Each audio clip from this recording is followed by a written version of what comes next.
Good morning. The Senate Committee on Commerce, Science, and Transportation will come to order. We begin with some good news.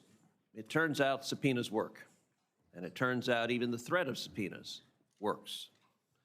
This committee noticed a vote on authorizing three different subpoenas, authorizing subpoenas on Bonterra, authorizing subpoenas on New Point Strategies, and authorizing subpoenas on Massport Authority, which runs the Logan Airport.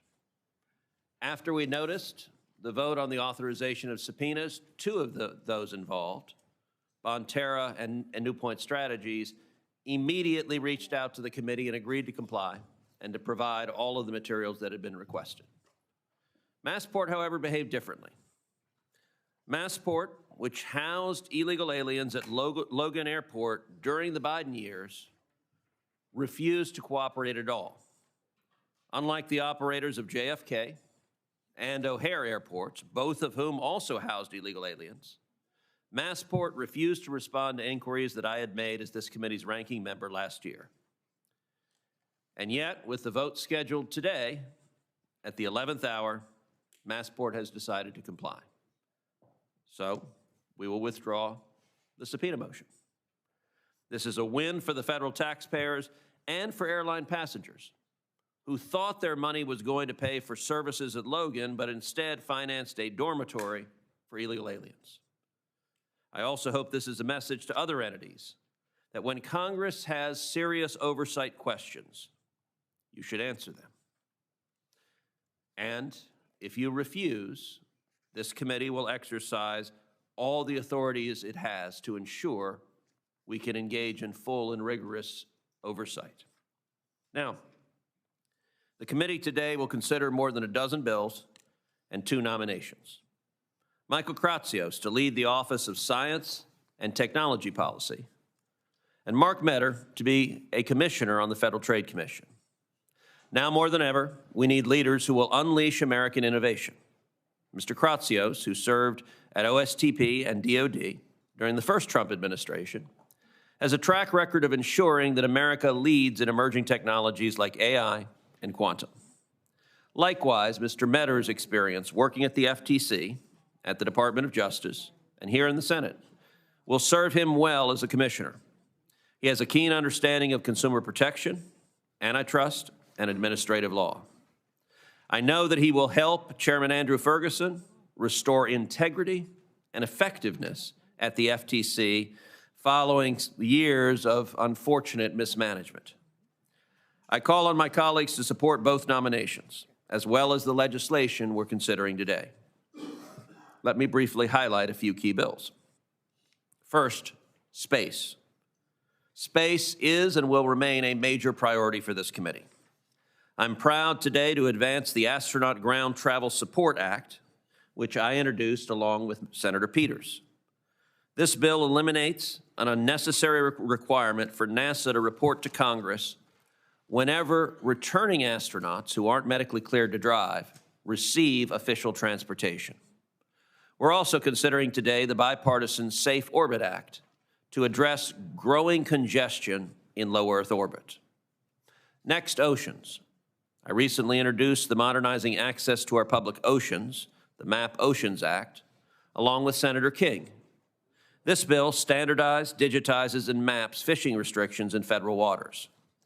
It's modeled after the successful MAP Land Act, which required the federal government to digitize maps for hunting and fishing on federal lands. Additionally, we'll take up the Sea Turtle Rescue Assistance and Rehabilitation Act. Finally, we'll vote on bills that address new challenges at the intersection of tech and national security. The Informing Consumers About Smart Devices Act, the SPY-Fridge bill, requires disclosure of hidden cameras or microphones in smart household appliances. The Routers Act directs the Secretary of Commerce to study national security risks posed by compromised routers and modems. And the Securing Semiconductor Supply Chains Act tackles the shortage of semiconductors, which are central to both the digital economy and our national security. That's just a snapshot of the important work the committee is doing this week And I will now turn to Ranking Member Cantwell for her opening remarks. Thank you, Mr. Chairman. And if I could take a moment of personal privilege. Later today, astronaut Colonel Ann McClain from Spokane, Washington, will launch to the International Space Station. A proud Spokane native, 1997 Gonzaga Prep graduate, Ms. McClain embodies the adventurous spirit and determination that defines America's astronaut corps. Her return to space as commander of the Crew 10 continues Washington's rich contribution to our nation's space program. As Commander McClain has often said herself, quote, "If you want to go far, go together." I think it's a philosophy that perfectly captures the collaborative nature of space exploration and scientific progress. Now to today's markup. I thank you, Chairman Cruz, for working with us and continuing to consider nominations in 15 bills covering economic development, consumer protection, and science and technology policy. Several bills on the agenda are ones the committee considered in the last Congress, so I'm very pleased to support them again.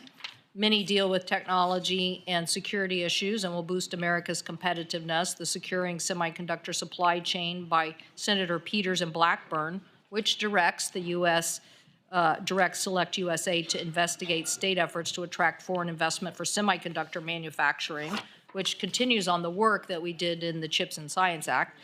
The Manufacturing Advisory Council Act by Senator Peters and Blackburn also creates a forum for manufacturers to raise concerns about the challenges they face.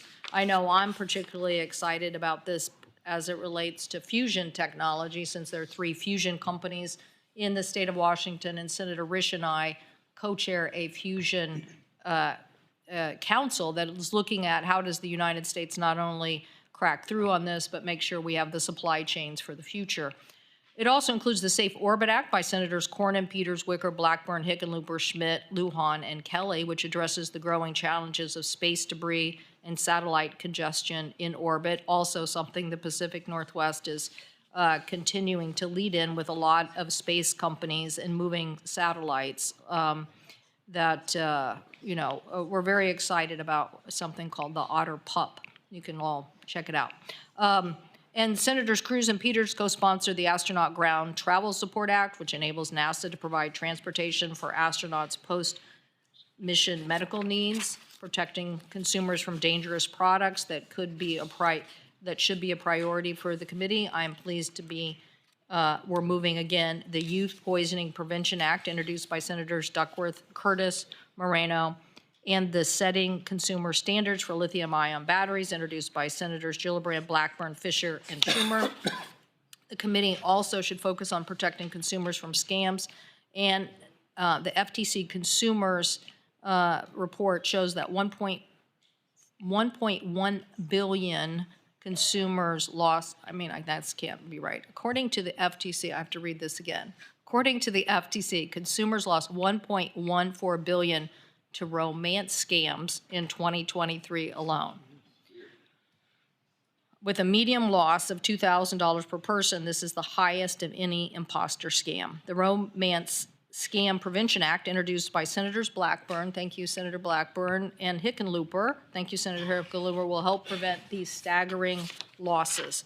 I'm also pleased to co-sponsor the Inform Consumers About Smart Devices with Chairman Cruz, which we call the Spy Fridge Bill. It requires that any device capable of recording audio or video be labeled so consumers know what they are bringing into their homes. The Ad for Mental Health Services Act from Senator Sullivan and Peters, which requires major digital advertising platforms to report on their public service announcements related to mental health. Given the growing mental health crisis in our country, I believe this is transparency that is important to know how people are contributing to public awareness. The Sea Turtle Rescue Act, led by Senator Markey, establishes a grant program for sea turtle rescue. The Modernization Access to Our Public Oceans, led by Senator Cruz, which requires NOAA to create a website where fishing is, to show where fishing is permitted in federal waters. And finally, the Improving Flood and Agriculture Forecasting Act, led by Senator Schatz, which expands NOAA's National Mesonet program. in the state of Washington, we have seen terrible floods and worsening wildfires. This bill would improve the environmental data for accurate forecasting and critical for emergency management and saving lives. And I thank the Senator for Hawaii for his leadership on this important legislation. Turning to telecom bills, the Routers Act from Senators Blackburn and Lujan addressing security risks from network equipment made in China, Iran, North Korea, and Russia, and the Plan for Broadband Act introduced by Senator Wicker and Lujan, which would require NTIA to develop a strategy to close the digital divide. I want to thank both of them for working with me on various aspects of this legislation, including making sure that tribal areas and rural areas get the resources they need and to get that right. Now turning to the nominees, I want to say I believe Mr. Kratsios, who's nominated to be the Office of Science and Technology Policy Director, isn't new to the job and isn't new to the Trump administration, having worked in the first Trump administration. I believe he understands the national security imperative related to technology investment. And I believe that in his commitment to this committee to work on the National Quantum Initiative, very important to the state of Washington, that he will continue to make the investments that we need and recognize the importance of the CHIPS and Science Act. On the other hand, I do have concerns about Mr. Metter's nomination to the FTC. When I and several colleagues asked whether he would refuse to carry out illegal orders from the president, Mr. Metter hedged. The answer from any nominee should simply be no, but he hedged. And I think that I just don't believe today that Mr. Metter is the right person for the FTC. We need somebody who believes that they're not just a rubber stamp for the president, but have responsibilities and duties to carry out. So thank you, Mr. Chairman, and again, thanks for working on these important bills, and look forward to continuing to work with you on other important priorities. Thank you, Madam Ranking Member. And we are still a couple of bodies light to have the quorum to vote out our nominees. So I suggest we move a little further down in the agenda and address the bills that we have on. We could do Kratsios. You can do Kratsios? Are we doing that by? We can do. What? All right. Oh. Okay, then I recognize Senator Wicker for a motion. Thank you, Mr. Chairman. I move that PN 13-8, nomination of Michael Kratsios to be Director of the Office of Science and Technology Policy be favorably reported. Is there a second? Second. Do this by voice? Or do you want a roll call? Who asked for a roll call? Who?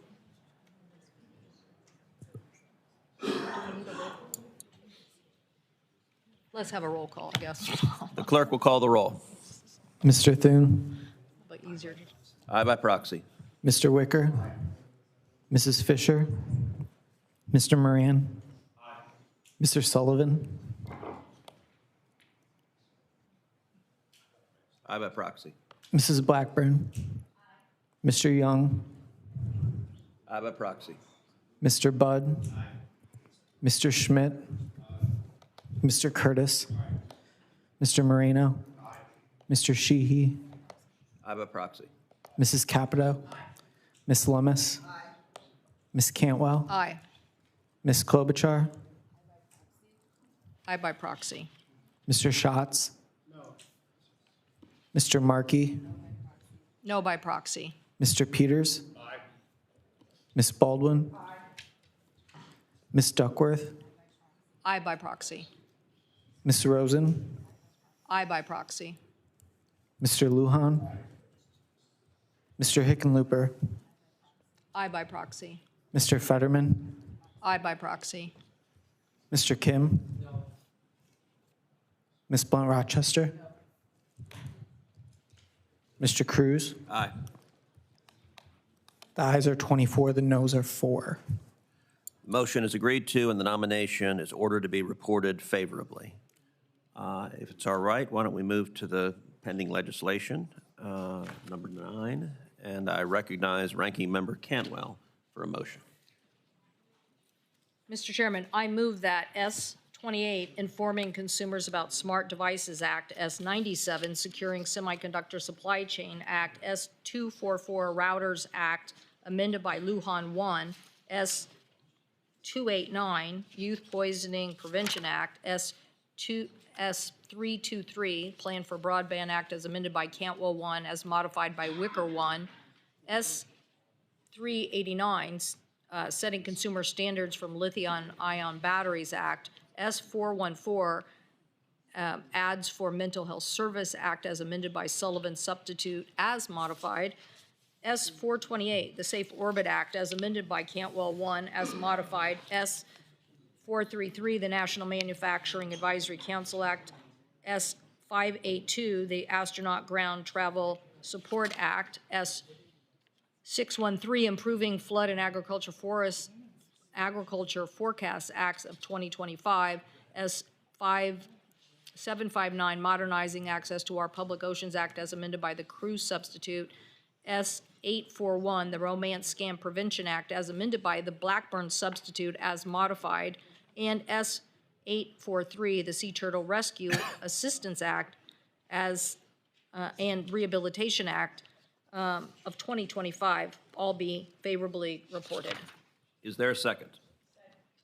All those in favor say... Mr. Chair, I'd like to look at that motion. May I read? Sure. Down at the bottom, number 9.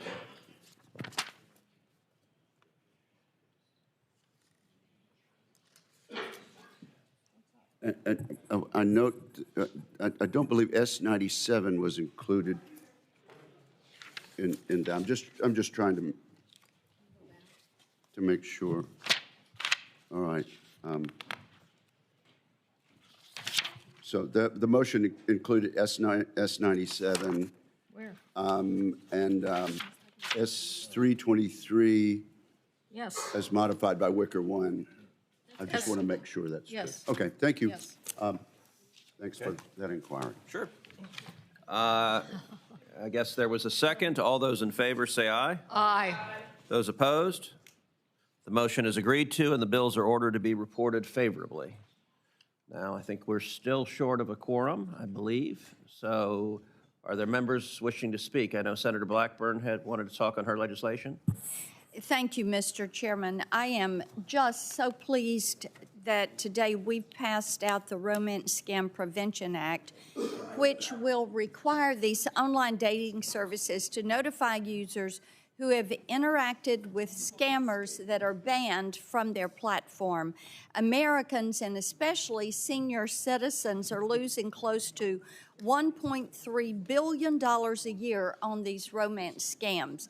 Some lose their entire life savings. For some, the emotional toll has caused anxiety, depression, and has even led some to take their own lives. The scam artists are not amateurs. In fact, they are often part of sophisticated transnational criminal organization networks that traffic individuals in developing countries with promise of high-paying jobs. The victims of human trafficking are transported to what is called fraud dens. Their passports are taken.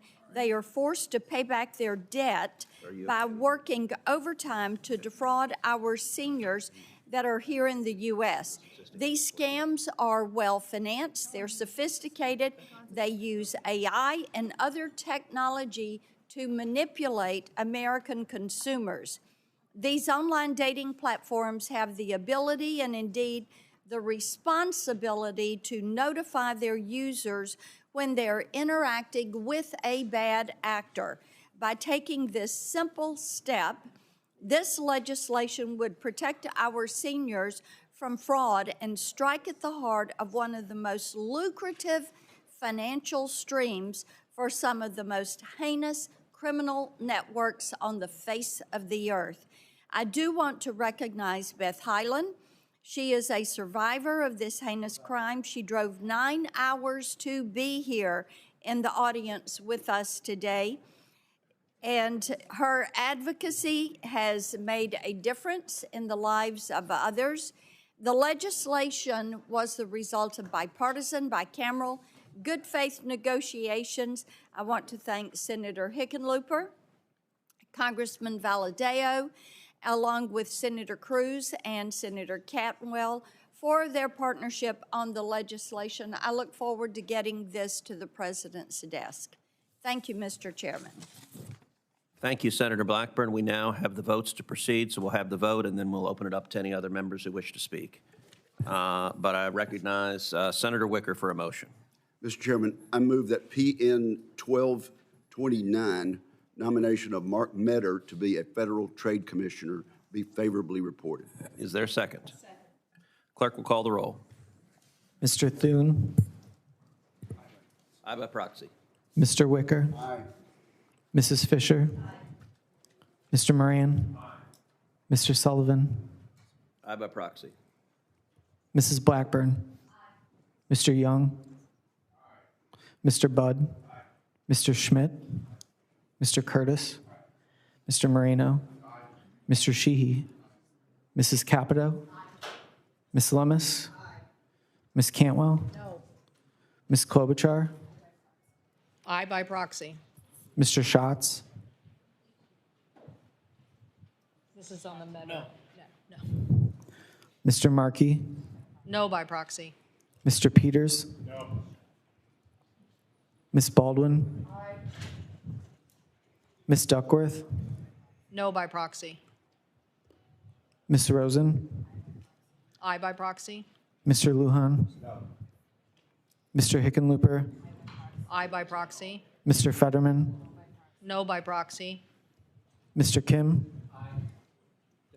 Other than if- Ms. Blunt Rochester, No by proxy. Mr. Cruz. Aye. The ayes are 20, the noes are 8. The motion is agreed to, and the nomination is ordered reported favorably. Are there any other senators seeking recognition to speak? Mr. Chairman. Senator Fisher. Thank you, Mr. Chairman, and thank you for holding today's markup. I did not call up my amendment on S28, but I would like to speak on the Fisher-Rosen 1 to that bill. This amendment is the text of my bill, the Foreign Adversary Communications Transparency Act, S-259. The FACT Act would provide much-needed transparency for companies that hold FCC authorizations and licenses with ownership ties to foreign adversarial governments. The first step in defending our security is understanding that threat.